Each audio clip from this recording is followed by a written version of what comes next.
أعوذ بالله من الشيطان الرجيم بسم الله الرحمن الرحيم والصلاة والسلام على سيدنا Muhammad وآله الطيبين الطاهرين. En el nombre de Dios, el compasivo, el misericordioso.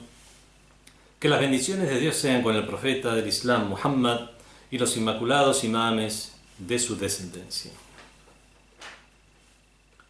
En esta novena clase sobre el tafsir, la exégesis del Sagrado Corán y sus fundamentos y métodos, hablaremos acerca de los niveles de claridad en el sentido expresivo de las aleyas del Sagrado Corán. En la clase anterior habíamos visto que hay dos formas de abordar este tema o de comprender este tema del Zahir y el Batin del Corán, del aspecto manifiesto y el aspecto oculto del Corán. El primero era abordar el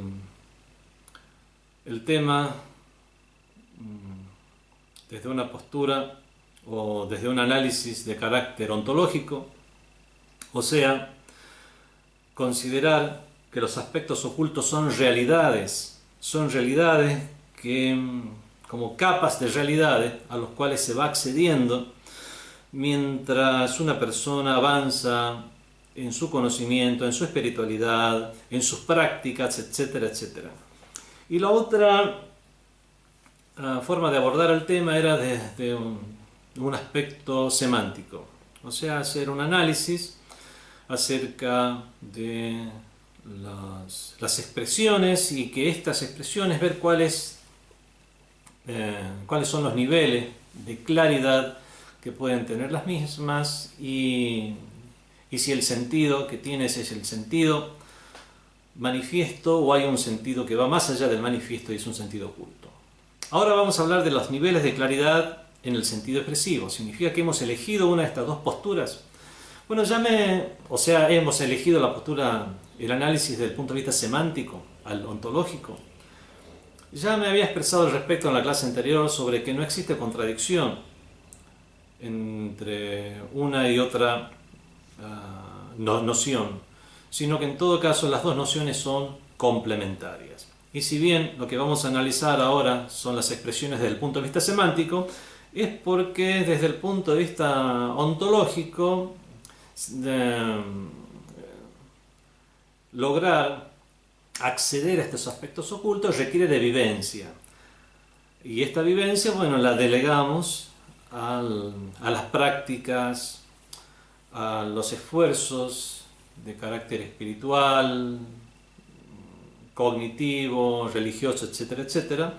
Y lo que haremos ahora es ya no la parte de la vivencia, sino lo que corresponde a la erudición, o sea, la cuestión académica del significado de las expresiones.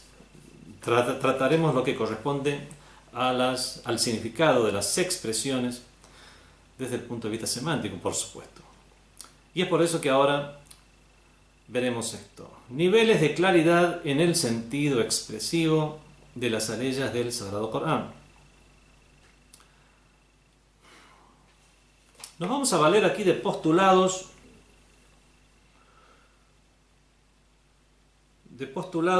de herramientas que nos brindan la disciplina de usul al-fiqh o principios de jurisprudencia y que la tomamos como postulados para la ciencia o la disciplina del tafsir o exégesis del Sagrado Corán.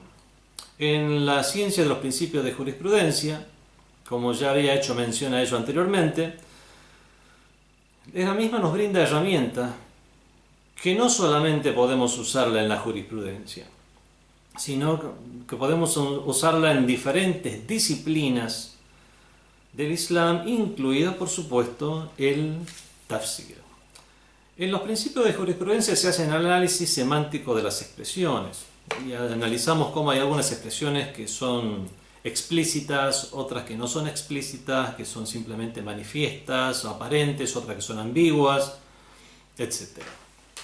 Y este es el tipo de estudio que vamos a realizar ahora o análisis que vamos a hacer ahora, y es por eso que nos vamos a valer de los resultados de esa disciplina.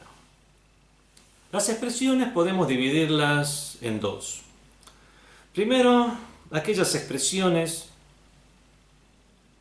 que en general el interlocutor sabe cuál es el sentido o tiene una idea de cuál es el sentido que tienen. Y la segunda son las expresiones donde no queda claro cuál es el sentido que se ha propuesto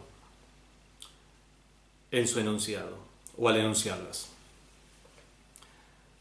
Cada una de estas dos pueden ser subdivididas en tres partes. Aquellas expresiones que tienen en general un sentido claro,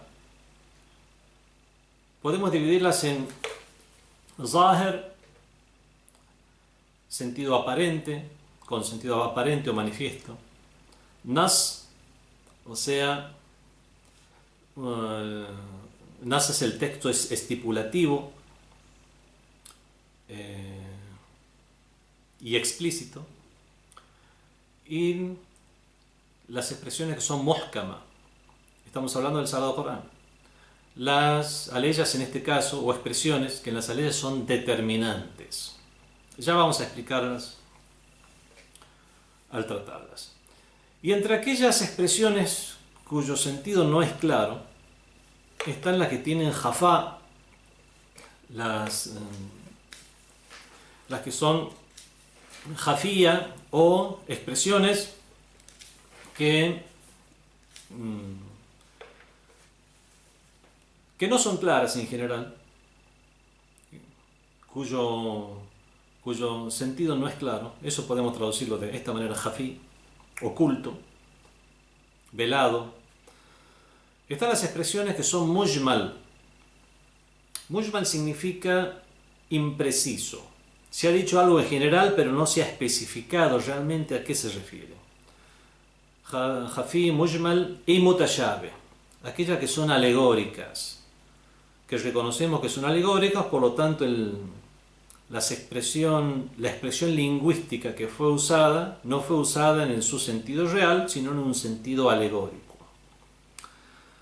Vamos a analizar entonces estos seis niveles de claridad o no claridad en el sentido expresivo de los versículos, expresiones y vocablos del Sagrado Corán.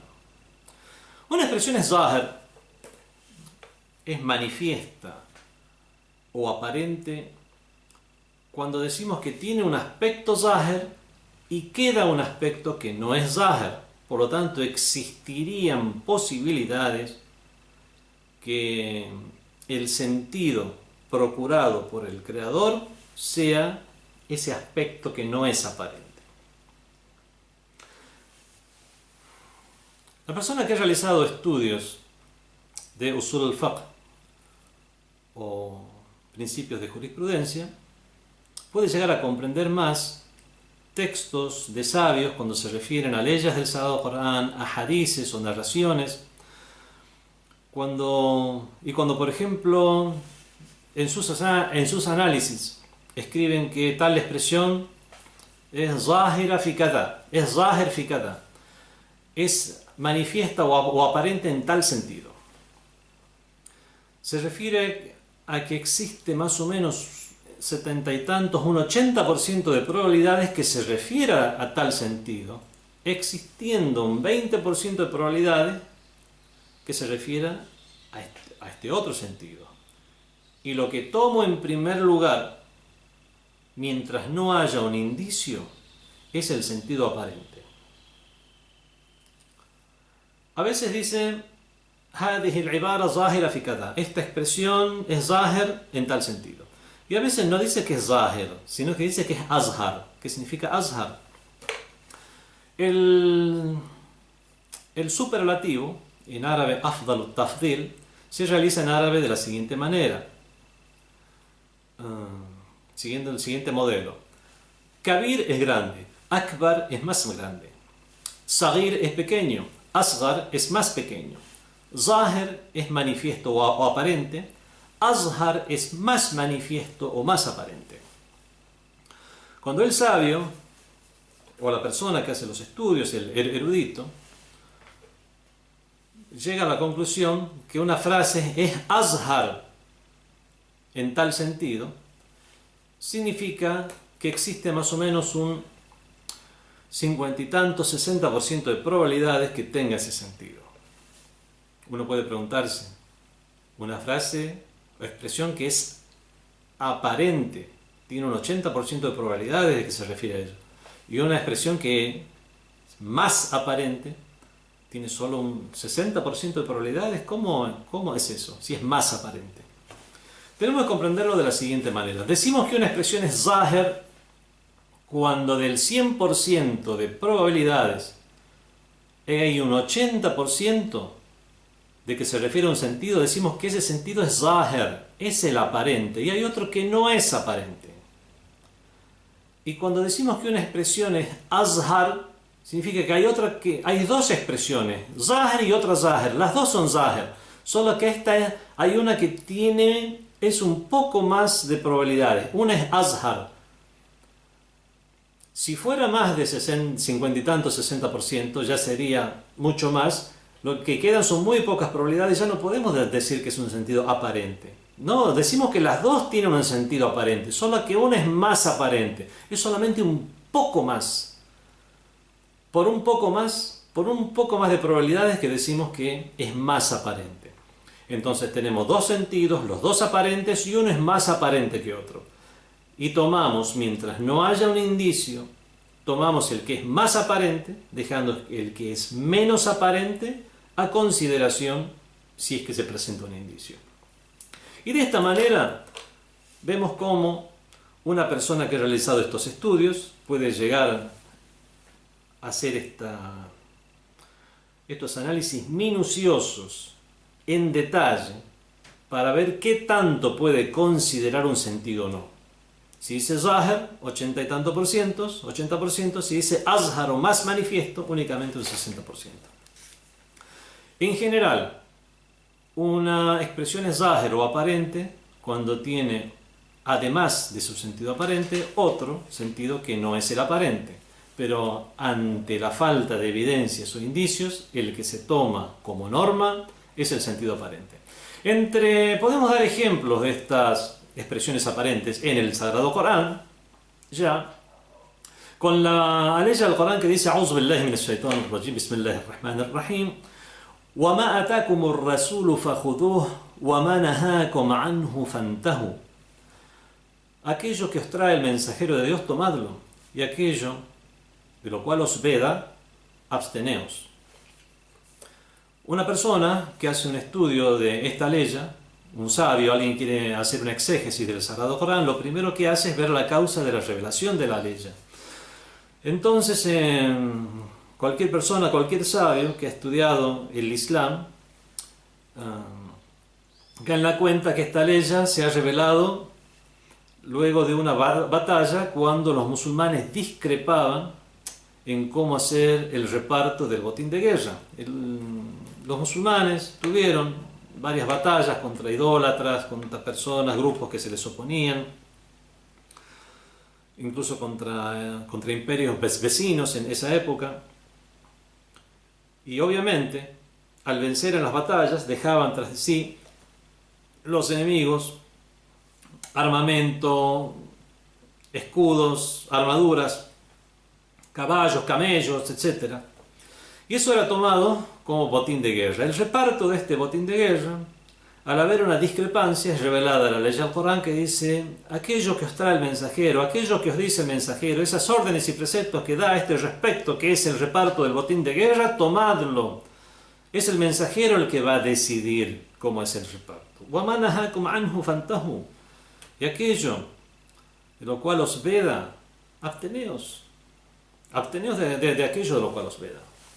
Entonces, tenemos suficientes indicios contextuales que nos hacen ver que el significado aparente, primario de esta ley es obedecer al mensajero en aquello relacionado al reparto del botín. Pero existe también un significado que va más allá del aparente, que es el de obedecer al mensajero en general, ya no solo en lo que hace al reparto del botín de guerra, sino en general en sus preceptos cuando se refiere a ley divina, en sus orientaciones cuando se refiere a alguna cuestión de creencia. En creencia no hay imposición, es solo orientación. En seguirle en aquellas cuestiones de carácter moral y ético, etc.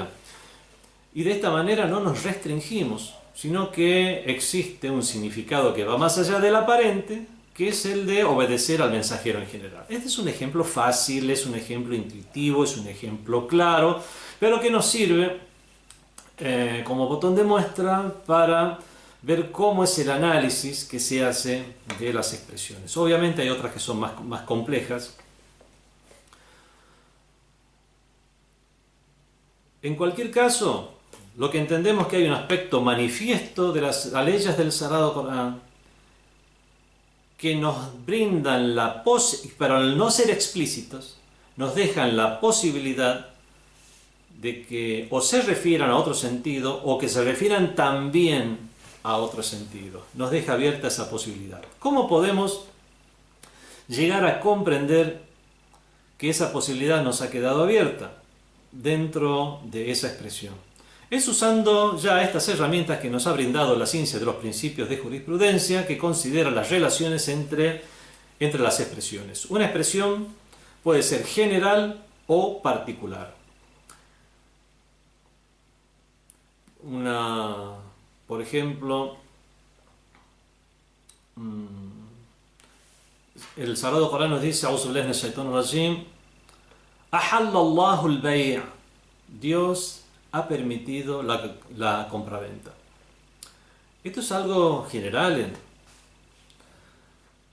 o sea, todos los tipos de compraventa estarían incluidos en ella, lo cual no quita que pueda llegar eso a ser particularizado y que haya algún tipo de compraventa, por ejemplo las cuestiones ilícitas, las cuestiones robadas, las cuestiones impuras, no sea permitida su compraventa. Si bien la compraventa en general ha sido permitida, esa permisión es aparente desde que cada cuestión general puede ser particularizada y puede haber una excepción a la regla.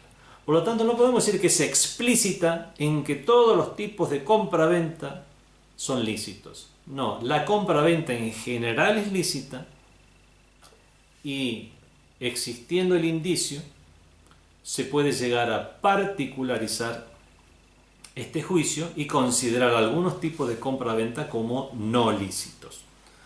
Ahora, entre una expresión general factible de ser particularizada, ¿qué es lo que tomamos en primera instancia? ¿Qué es lo que tomamos como norma? ¿Qué es lo que tomamos de manera primaria y elemental? Es la cuestión, es el tema general, es la expresión general. Y existiendo el indicio la particularizamos. El indicio puede estar en el contexto y o puede no estar en el contexto y estar aislado. Es muttasil o munfasil, estar en el mismo contexto o ser un indicio aislado, por ejemplo un indicio de la razón, un indicio de otras leyes del Sagrado Corán diferentes a esta, etcétera, etcétera. Entonces las expresiones pueden ser generales y ser particularizadas, pueden ser absolutas y ser restringidas. Siguen el mismo, son análogas unas y otras. Depende de la forma en que son expresadas para considerarlas generales o absolutas o para considerarlas particulares o restringidas. En cualquier caso esto es intuitivo. Hay otras dos relaciones que también se estudian en la ciencia de los principios de la jurisprudencia, que en las expresiones se puede dar lugar a un urud. ¿Qué es el urud? Urud es cuando hay un juicio que se le da a un tema en particular, o un juicio que hacemos de una expresión en particular, y que esa expresión pueda llegar a ser factible de extender o restringir su tema. Por lo tanto, al extender o restringir su tema, lo que nos estará haciendo, lo que eso hará que se expanda o restrinja el juicio o la consideración o el sentido, en este caso, de la expresión. Ejemplo, pero vamos a dar un ejemplo de lo que es la Sharia o lo que es la jurisprudencia para que se entienda cómo se puede expandir un tema, también se puede restringir. Hablemos del tema de la sangre. La sangre en los libros revelados, en los libros sagrados antes del Sagrado Corán, así como en la Torá, así como en el Sagrado Corán mismo, se prohíbe la sangre.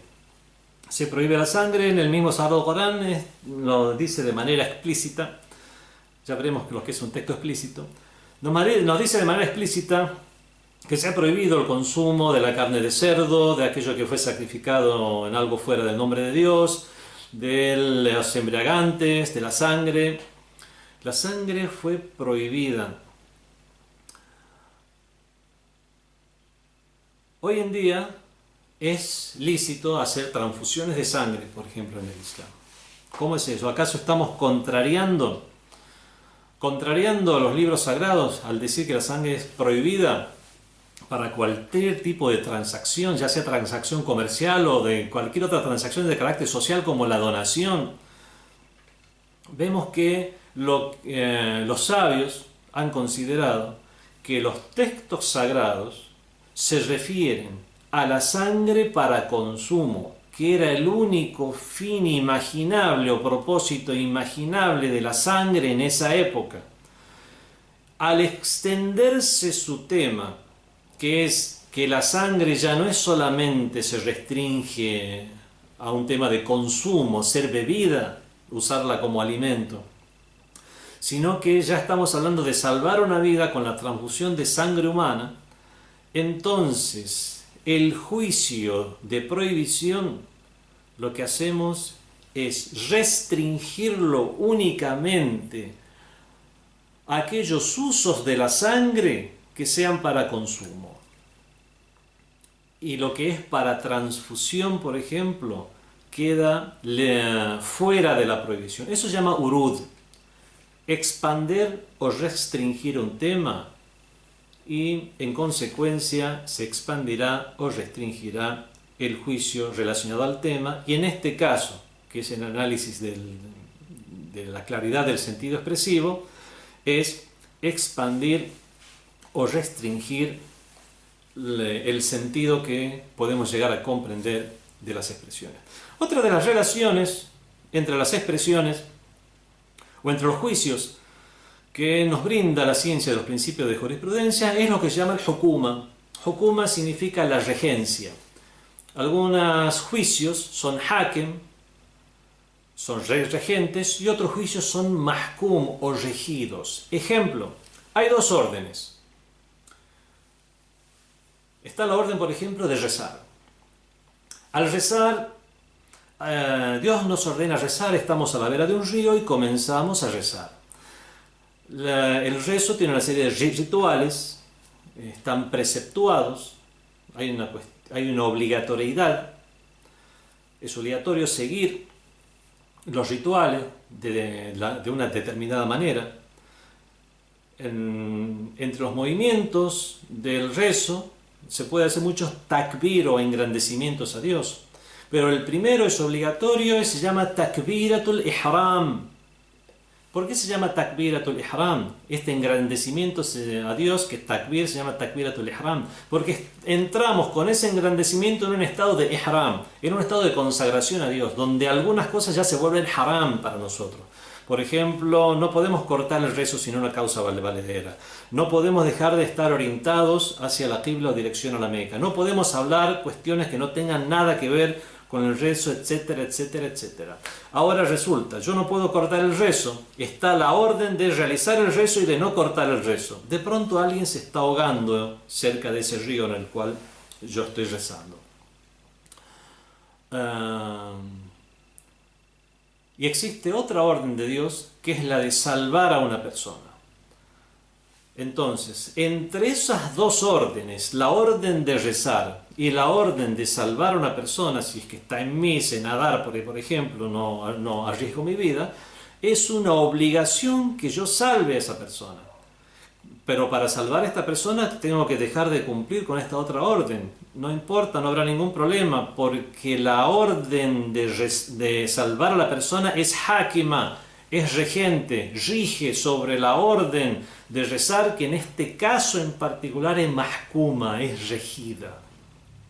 Y podemos, así como entendemos la relación entre los juicios de la Sharia, podemos ver que puede haber este mismo tipo de relación entre las expresiones en el Sagrado Corán también.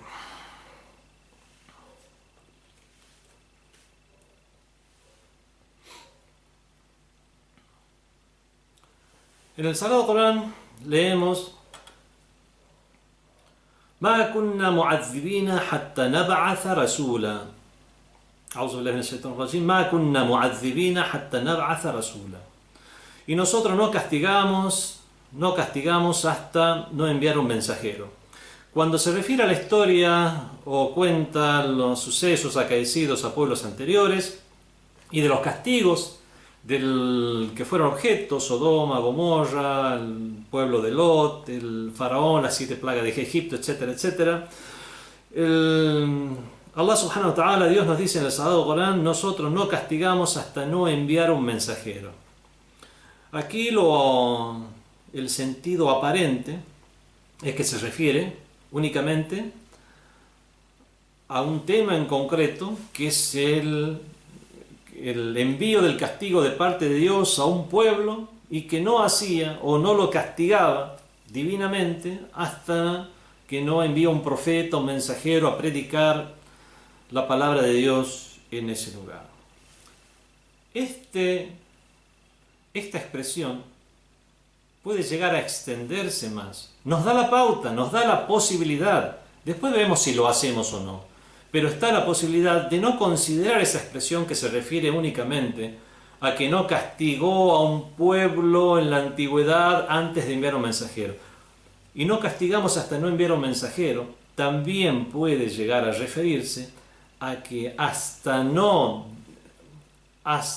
antes de la anunciación de un juicio de jurisprudencia, no se puede llegar a disponer una punición por no realizar tal precepto o tal orden.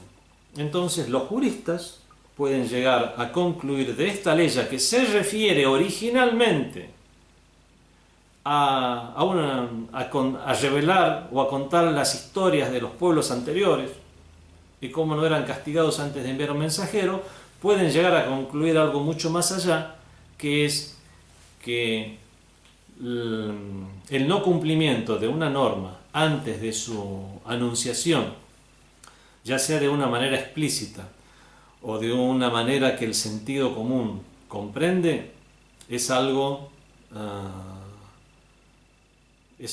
que también es factible de comprender de la ley. El sentido común comprende que la gente ya está avisada, que está anunciada. Por ejemplo, hay alguien hoy en día que vive en una ciudad, ya tiene la suficiente cultura, porque ve televisión, abre páginas de internet, sabe conducir un automóvil, y como sabe conducir un automóvil, se pasa una luz roja, no podrá decirle a la gente de tránsito: cuando pasé la luz roja del semáforo, yo no sabía para qué era el semáforo, pensaban que era como las luces de los arbolitos de Navidad. Digamos, muy difícilmente eso pueda llegar a ser aceptado como válido, decir: a mí no me avisaron. Pero hay otras cuestiones que ya son mucho más complejas, donde sí una persona puede llegar a exponer la falta de conocimiento o que no se ha anunciado de manera pertinente como para que una persona esté al tanto del precepto, de la orden, y de esa manera no ser objeto de punición ni en este mundo por la Sharia ni en el más allá cuando sea el día del juicio final. Entonces vemos que más allá del sentido aparente de la ley, que se refiere solo a los pueblos anteriores y que no fueron castigados, o sí fueron castigados pero después de haberse les enviado un mensajero, se refiere a algo que va mucho más allá. Otra de las relaciones que podemos llegar a considerar entre las expresiones o entre una expresión y su sentido es la relación sentido real y sentido alegórico. Existen en todos los idiomas palabras que son usadas de manera alegórica, vocablos, expresiones que son usadas de manera alegórica y no con su sentido real. La palabra asad. Asad en árabe, en castellano significa león. Puedo a lo mejor leer una frase donde leo y comprendo: vino el asad, vino el león. En idioma árabe se usa también la palabra asad de manera alegórica para referirse al hombre valiente. Lo encontramos en la historia del Islam. A Hamza, el tío del profeta, Ridwanullah ta'ala alayh, le decían el león de Dios, Asadullah. Al imam Ali ibn Abi Talib después también se le dijo Asadullah, el león de Dios. Si yo leo una expresión relacionada a la historia del Islam o en las narraciones del profeta, una frase leo, vino el Asad, puede llegar a referirse o al animal depredador, a ese felino con tales características, etcétera, etcétera, o puede referirse a un hombre valiente. Mientras no exista un indicio, voy a considerar que la expresión fue usada en su sentido real y se refiere a un animal. Ahora, si el indicio, existe un indicio como por ejemplo, vino el león, ese león que llevó el mensaje de humanidad del Islam al sur de la península arábiga y de esta manera se islamizaron, obviamente no se refiere al animal depredador. Será indicio más que suficiente para saber que se refiere al imam Ali ibn Abi Talib alayhi salam, llamado el león de Dios. Otra de las relaciones entre las expresiones es que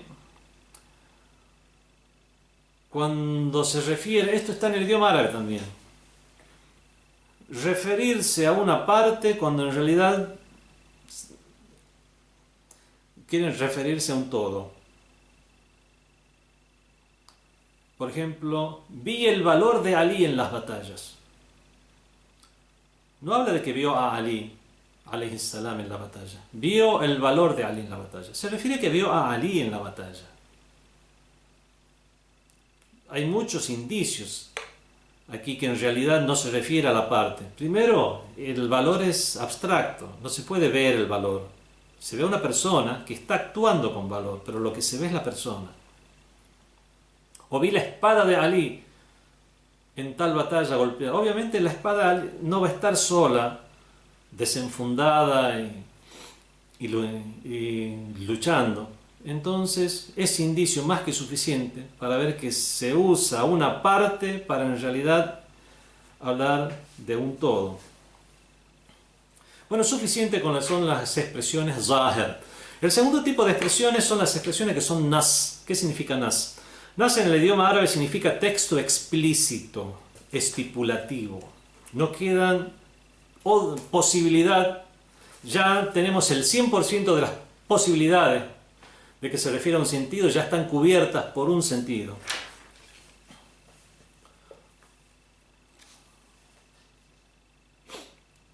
Por ejemplo, en esta ley que habíamos analizado anteriormente, Ahallallahu al-bay' wa harrama al-riba, Dios ha permitido la compraventa y ha hecho ilícita la usura. Es explícito el tema de que hay una diferencia entre la usura y la compraventa. No hay ninguna duda al respecto. En la misma ley del Sagrado Corán leemos ذَلِكَ بِأَنَّهُمْ قَالُوا إِنَّمَا الْبَيْعُ مِثْلَ الرِّبَا. Eso es porque ellos, los idólatras, antes del Islam, con las normas que tenían antes del Islam, بِأَنَّهُمْ قَالُوا إِنَّمَا الْبَيْعُ مِثْلَ الرِّبَا. La compraventa es igual que la usura. Con esto nos deja en claro el Sagrado Corán que la compra-venta no es igual que la usura. Una está prohibida, una está permitida, la otra está prohibida. En todo caso es explícita en el hecho de que una cosa no es igual a la otra.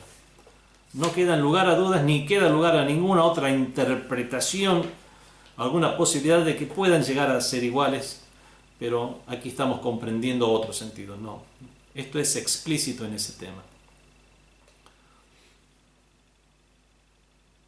También, por ejemplo, aquellas expresiones son nas, o son explícitas, como por ejemplo muchas cuestiones de la herencia, cuando en el mismo Sagrado Corán ya está estipulado lo que recibe un familiar de una persona que ha fallecido, qué es lo que recibe como herencia.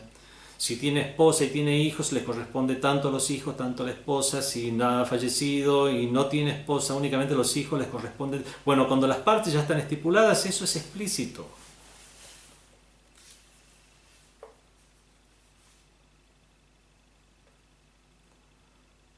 No vamos a extendernos, porque se puede hablar mucho más sobre el aspecto que es nas, que podría caberle una interpretación, podría caberle a este sentido el hecho de que haya sido objeto de nasaj, o sea, de abrogación. En el Sagrado Corán tenemos a leyes abrogantes, a leyes abrogadas. Bueno, esto es algo que ya escapa. Hay leyes que son nas, algunas veces solo por sus expresiones, otros por sus expresiones y en el contexto en que fueron revelados. Para conocer que algo es estipulativo y explícito, no solamente nos valemos de la expresión, si bien es lo que mayormente se tiene en cuenta, también las causas de la revelación, cuando ya no queden dudas acerca de su causa, no haya ninguna discusión al respecto, y las condiciones históricas también hay que tener en cuenta al momento de la revelación de la ley del Sagrado Corán. Pasemos al tercer tipo de expresiones, que son las expresiones muhkam. Entre aquellas expresiones que también hay una claridad respecto al sentido que poseen, están aquellas que son muhkam o determinantes. Este es un vocablo que se usa en el mismo Sagrado Corán. Cuando se habla de las leyes del Sagrado Corán, se dice que algunas son muhkama, son determinantes, y otras son mutashabiha o alegóricas. Ya veremos después las alegóricas. Las muhkamas son las determinantes. Son aquellas también, igual que las que son nas, que las que son texto explícito, no queda ningún tipo de dudas acerca del sentido, ningún tipo de posibilidad, otra posibilidad respecto al sentido al cual se refieren estas aleyas. Por ejemplo, la ley que dice, Inna Allah bi kulli shay'in alim, ciertamente que sobre todas las cosas Dios es sapiente, o sea, Dios conoce todas las cosas, Dios es sapientísimo. No queda ninguna duda de que el conocimiento de Dios es extensivo en todo aspecto. Ha habido filósofos que han dicho que el conocimiento de Dios solo puede ser genérico o general, pero no particular, porque si fuera particular significaría que Dios conoce los detalles del devenir de los asuntos, por lo tanto significaría que el conocimiento de Dios estaría en un cambio al estar consciente de los cambios que se producen en el mundo material, y es imposible que en el ser necesario pueda llegar a considerarse que hay un cambio, ya no solamente un movimiento físico, material, pero incluso, o inmaterial, sino que incluso el paso de ignorar un suceso a conocer un suceso ya es un movimiento. Ese movimiento ni siquiera de manera abstracta es concebible en Dios, como para que ahora Dios se está conociendo algo. Por lo tanto, su conocimiento no sería de los detalles, sino sería un conocimiento general. Bueno, astaghfirullah. Eso dicen los filósofos. Pero, como dice el Sagrado Corán, Dios, Inna Allah bi kulli shay'in alim, Dios conoce todo. Ahora, si podemos llegar a interpretar que ese devenir de sucesos es como un solo conocimiento que ya está en Dios desde épocas eternas, eso ya es otro tema. Pero decir que Dios no conoce los detalles es realmente una herejía. Bueno, ¿cuál es la diferencia entonces entre una expresión que es nas, que es un texto estipulativo, y las muhkama, que son las determinantes. Estamos hablando de la ley del Sagrado Corán. Ya no nos hemos quedado en la ciencia de los principios de la jurisprudencia. Así que estamos hablando aquí de aleyas del Sagrado Corán y no de cualquier texto. Y en las aleyas del Sagrado Corán tenemos aleyas que han sido abrogadas por otras que son abrogantes. En un texto estipulativo puede una expresión en una ley ser estipulativa y haber sido abrogada, pero no puede una ley que es determinante haber sido abrogada, porque la determinante es la que juzga sobre las demás, es hákima sobre las demás, rige sobre las demás. Y esa sería la diferencia fundamental entre la que es nas o texto estipulativo y la que es muhkama. En cualquier caso, ninguna de las dos nos da posibilidades de que se refiera a otro sentido más que el aparente. Ya es un aparente al 100%. Entre las aleyas muhkama están aquellas que se refieren a preceptos,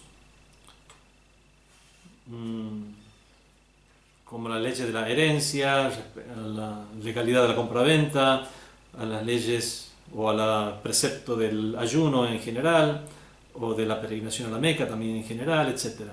Entre aquellas aleyas muhkama puede haber algunas que se pueden referirse a temas de akhlaq, de moral y de virtudes humanas. Está otras que se referirán a sucesos que han tenido lugar antes del Islam, historias, o a sucesos que van a ocurrir, dichos de manera genérica, como que los creyentes que practican el bien tendrán un buen final y aquellos que han sido corruptos en la tierra y que han obrado mal no tendrán un buen final, etc.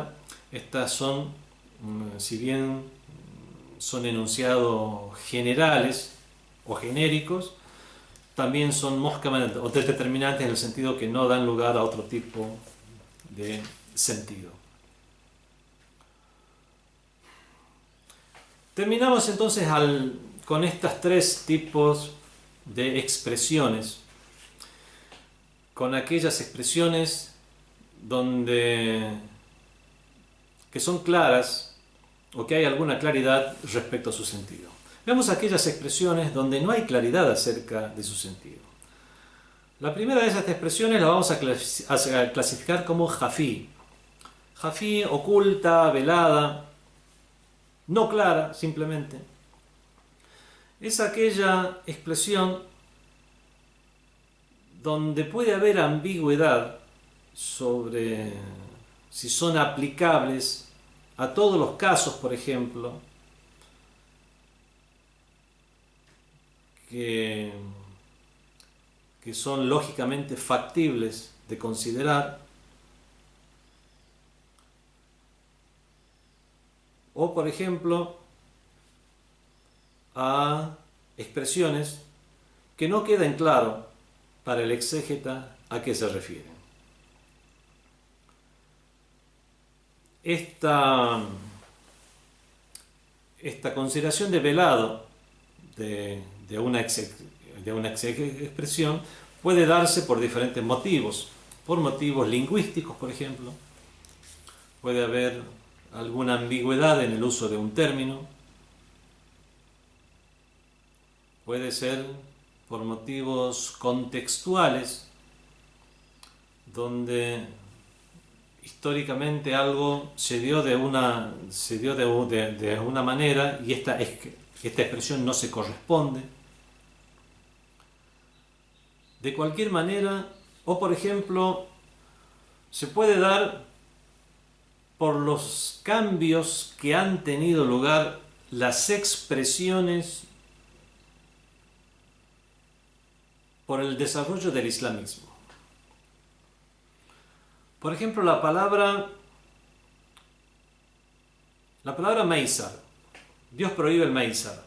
Maisar era un tipo de juego en particular que tenían los árabes. Cuando decimos que está prohibido el Maisar, significa que está prohibido solo ese juego en particular, o todo juego.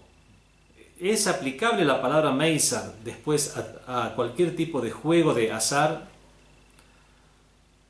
¿O no solo al juego no a todos los juegos que incluyan un azar, sino a los juegos que sean por dinero y que usualmente se comprende que se juegan por dinero, entonces puede haber una ambigüedad que ya no vuelve al Sagrado Corán, ya no es culpa del Sagrado Corán, es por la evolución del idioma. Entonces la persona tiene que estudiar, convertirse en un erudito acerca de la evolución del idioma para alejar ese aspecto velado que puede llegar a tener.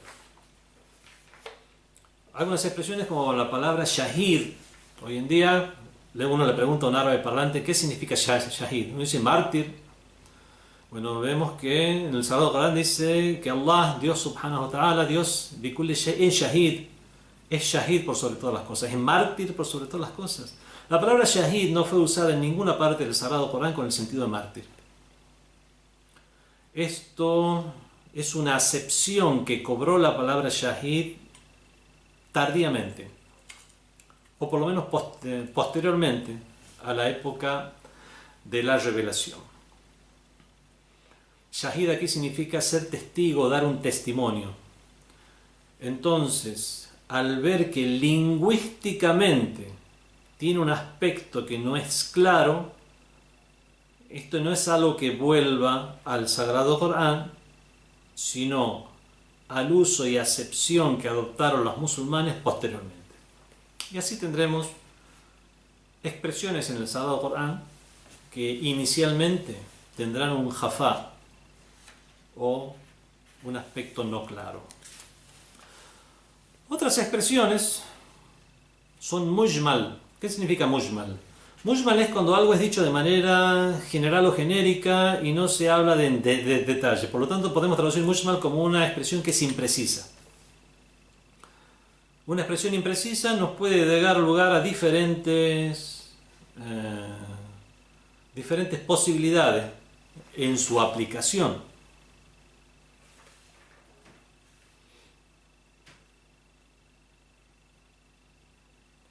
En cualquier caso, el exégeta ve que tiene que hacer un estudio mucho más profundo como para llegar a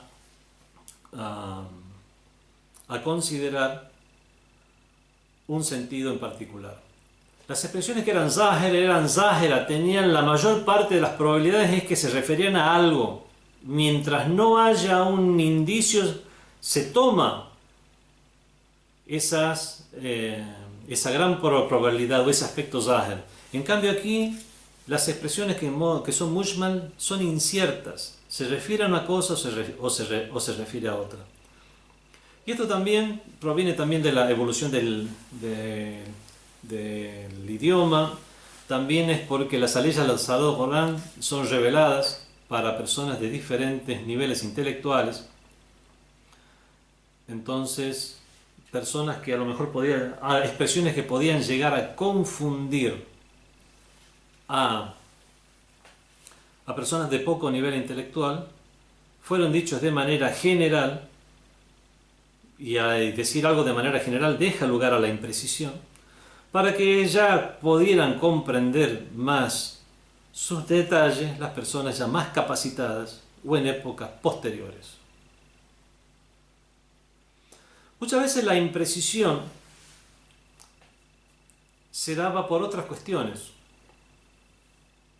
Dios Todopoderoso ha dispuesto instrumentos para que el Corán no sea alterado. Los libros anteriores fueron alterados. La Torá se perdió cuando los judíos cayeron después de salir de Egipto. Tuvieron otra historia los judíos. Cayeron prisioneros, el pueblo judío de Nabucodonosor. Tuvo décadas el pueblo judío prisionero, fueron llevados a Babilonia, fueron quemadas sus escrituras y se transmitieron de manera oral las escrituras. El profeta Jeremías tiró el arca de la alianza al mar Caspio, según los musulmanes. Y de esta manera la Torá se transmitió de manera oral.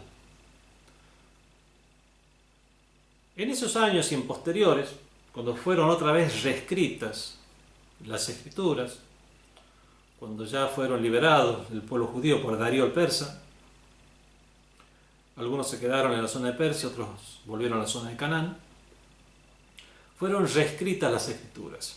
Y en todas esas décadas, o en ese siglo, había obviamente clanes judíos, tribus judías, donde había unos tenían envidias unos de otros porque descendían de tal profeta, por ejemplo, y de esa manera inventaron historias que no son legítimas sobre el profeta Job, por ejemplo, y una historia con sus hijas, no vale la pena mencionar los detalles, que son inventos para desprestigiar a un clan. Y de esta manera quedaron asentados cuando fueron otra vez escritos ya los libros sagrados. De cualquier manera, el solo hecho de que haya 600 Biblias hoy en día es un claro testimonio de las diferentes versiones que hay ahora, mucho más en el pasado. Lo mismo pasó con el Nuevo Testamento, el primero de los cuales fue escrito aproximadamente en el año 80 después de Cristo, después el año ciento y tantos, los demás, y había muchos evangelios hasta que después en los concilios fueron considerados canónicos 4 evangelios y los demás apócrifos, que no significa falsos, sino significa no reconocidos por la Iglesia. Y de esta manera vemos que la diferencia entre los evangelios, el evangelio, que más que enseñanzas reveladas a Jesús, parece una cuestión biográfica de Jesús, es una cronología, donde en el medio hay parábolas, enseñanzas, donde se habla de la historia de Jesús, de cuando fue elevado a los cielos, de una supuesta crucifixión, etc. O sea, más que parece un libro de la historia de Jesús, hijo de María, de manera cronológica. Vemos que ese no es el evangelio revelado a Jesús. Los libros anteriores en general fueron alterados. La humanidad no tenía la capacidad para preservar el texto sagrado. El Sagrado Corán es el único libro, y los musulmanes lo decimos con orgullo, que tal como fue presentado por el profeta que aseveró que es el libro de Dios, permanece de la misma manera hasta hoy en día. La época en la cual fue revelado el Sagrado Corán también influye, ya la lectura, la escritura estaba mucho más difundida, la gente ya tenía más cultura general, ya había mucha más gente que sabía leer y escribir. No era como en la época de Moisés, el que sabía leer y escribir, era el escriba, o sea, era prácticamente una persona, un erudito en su época.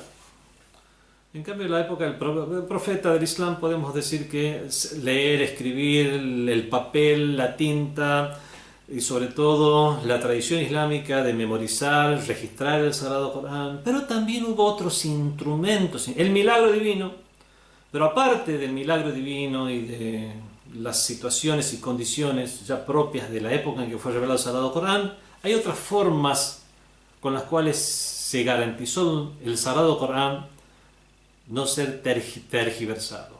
Podía haber sucedido cuestiones como las que sucedieron a los judíos, diferentes clanes que por envidias de personas mencionadas en el texto sagrado terminaran alterando los textos, y es por eso que se usa muy pocas veces nombres en el Sagrado Corán. Aunque hay alusiones a muchos sucesos que sucedieron en la historia en vida del profeta mismo, y personas que son protagonistas de esos sucesos son mencionados en aleyas del Sagrado Corán, pero no con nombre y apellido, para impedir de esa manera que en el futuro, por cuestiones, envidias, tendencias políticas, tendencias sectarias, etc., no se tergiversara el libro sagrado. Hay cuestiones, es por eso que no son explícitas en el Sagrado Corán, sino que simplemente son zahir, tienen un significado manifiesto. Hay otras que son mujmala, donde dejan un grado de imprecisión, esa imprecisión que ya es a través de los hadices del profeta del Islam, que ya debe ser determinado. إنما ولي أعوذ بالله من الشيطان الرجيم بسم الله الرحمن الرحيم إنما وليكم الله والرسول والذين آمنوا الذين يقيمون الصلاة ويؤتون الزكاة وهم راكعون. Ciertamente que vuestro walí, vuestra autoridad, es Dios, es el profeta y aquellos creyentes que rezan y que mientras están rezados en posición de rukú inclinados, dan el zakat. Aquí hay una imprecisión. Cuando el sabio exégeta hace estudios de la historia, se da cuenta que las causas de la revelación fue que el imam Ali ibn Abi Talib estaba en la mezquita y mientras estaba en la mezquita entró un mendigo, un indigente a pedir. Ninguno de los compañeros del profeta de Dios le dio nada, pero el Ali no quiso cortar el rezo que estaba realizando y mientras estaba realizando extendió su mano, señaló su anillo y de esa manera el mendigo entendió que le estaba dando su anillo como limosna. El profeta, que no se encontraba en ese lugar, recibió esa revelación, se dio cuenta que está sucediendo algo respecto a un suceso, envió a la mezquita a ver qué es lo que estaba pasando y le dijeron: es Ali quien está rezando en posición de rukú, inclinado, dio su anillo.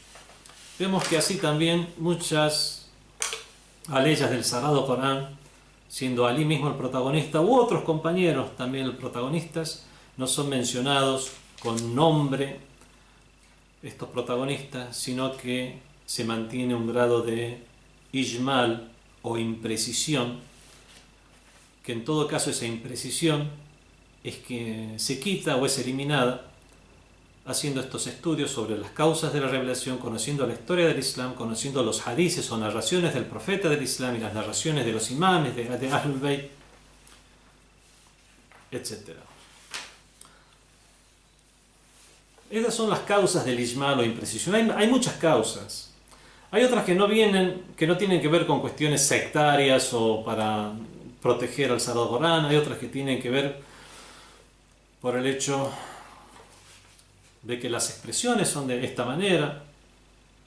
La palabra as'asa, por ejemplo, en el idioma árabe significa tanto dar la vuelta, irse, como llegar, venir y presentarse. Hay muchas palabras en el idioma árabe que tienen el sentido contrapuesto. La palabra maula significa autoridad o señor o patrón, también significa esclavo o criado. La misma palabra. Y así hay muchas que nos puede dar ese grado de imprecisión y es el contexto el que nos aleja esa imprecisión. O algunas otras imprecisiones se pueden dar por el hecho de no tener en claro a quién vuelven los pronombres. Bismillahirrahmanirrahim, inna anzalnahu fi laylatil qadr. Ciertamente que lo hemos revelado en la noche del destino. ¿Lo hemos revelado a todo el Sagrado Corán? ¿O lo hemos revelado a la realidad del Sagrado Corán? ¿O hemos revelado unas aleyas del Sagrado Corán? Pero decimos el Sagrado Corán cuando nos referimos, o cuando Dios se refería únicamente a unas cuantas aleyas del Sagrado Corán.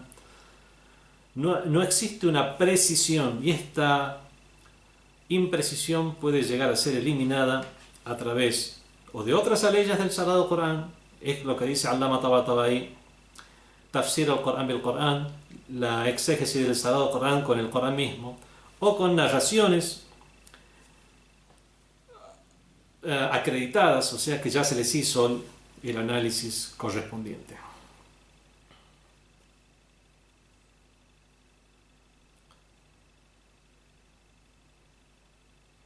Otra ley del Sagrado Corán, por ejemplo, tenemos وَلَوْ نَشَاءُ مِنْكُمْ مَلَائِكَ فِي الْأَرْضِ يَخْلُفُونَ.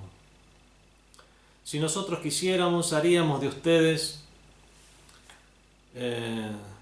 ángeles en la tierra.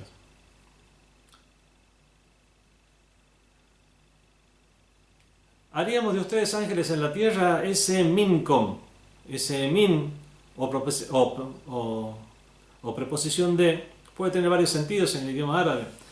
No voy ahora a explicar gramática árabe, voy a decir que podemos llegar a traducirlo como haríamos de ustedes mismos haríamos ángeles. O haríamos de ustedes significa haríamos de ustedes, proveniente de ustedes ángeles. O sea, a ustedes mismos los haríamos ángeles o a personas que provendrían de ustedes los haríamos ángeles. Queda, por ejemplo, esas imprecisiones que después el exégeta tiene que llegar a precisar. Bueno, hay muchos más análisis acerca de las expresiones imprecisas. Terminemos ya este tema viendo las aleyas que son, o las expresiones que son mutashabih. Mutashabih significa alegóricas. Esta, como dice el mismo Sagrado Corán, Hay algunas expresiones, hay aleyas que son muhkamat, determinantes, y otras que son alegóricas. Las que son alegóricas es porque no está siendo usada las expresiones como lingüísticamente fueron dispuestas, sino que tienen otro sentido que no es el real. Yadullah fawqa aydihim, la mano de Dios está sobre la mano de ellos, es una de esas expresiones alegóricas. Lamentablemente hay grupos que tomaron esta expresión alegórica para sostener que Dios tiene un cuerpo, que tiene mano, etc., cuando esto se refiere a que el poder de Dios está sobre ellos, o que Dios los tiene controlados. Habíamos dicho que cuando dudamos en si una expresión está usada en su sentido real o en su sentido alegórico, tenemos que tener un indicio. El indicio puede estar en el mismo texto o ser un indicio aislado, como un indicio independiente, como indicio del intelecto. Bueno, aquí tenemos indicios que están en el mismo Sagrado Corán. La tudrikuhu al-absar, no le alcanzan las miradas. Walam yakun lahu kufuwan ahad, no hay nada que sea como él, o sea, ni un cuerpo, nada. Y también tenemos indicios del intelecto, como que por la creencia, así como analizamos la existencia de Dios y llegamos a la conclusión de la existencia de Dios, analizamos y llegamos a la conclusión de que Dios no tiene cuerpo, no tiene forma, no tiene lugares, Él es el creador y todo lo demás es creado, etcétera, etcétera. Y suficiente indicio para saber que esto es un uso alegórico, teniendo en cuenta también como otro indicio que los árabes usaban ese tipo de expresiones y lo encontramos en las poesías de los poetas preislámicos, etcétera.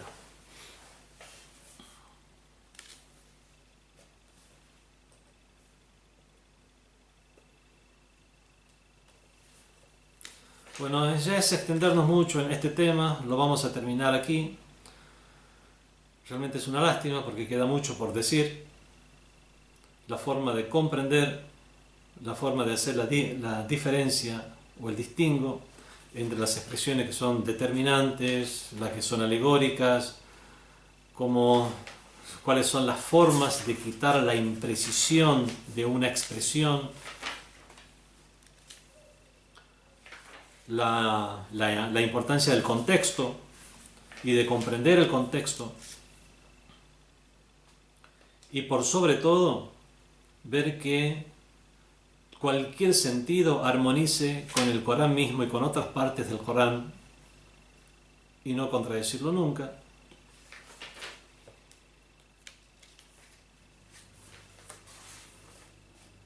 Lamentablemente se usan aquí expresiones que ya escapan al nivel de este curso, porque ya son estudios que ya tienen que ver con los principios de jurisprudencia, con las ciencias coránicas o las ciencias del hadith. Pero pienso que esto es suficiente para conocer la existencia de los diferentes niveles de claridad en el sentido expresivo de las aleyas del Sagrado Corán. Wassalamu alaikum wa rahmatullahi wa barakatuh.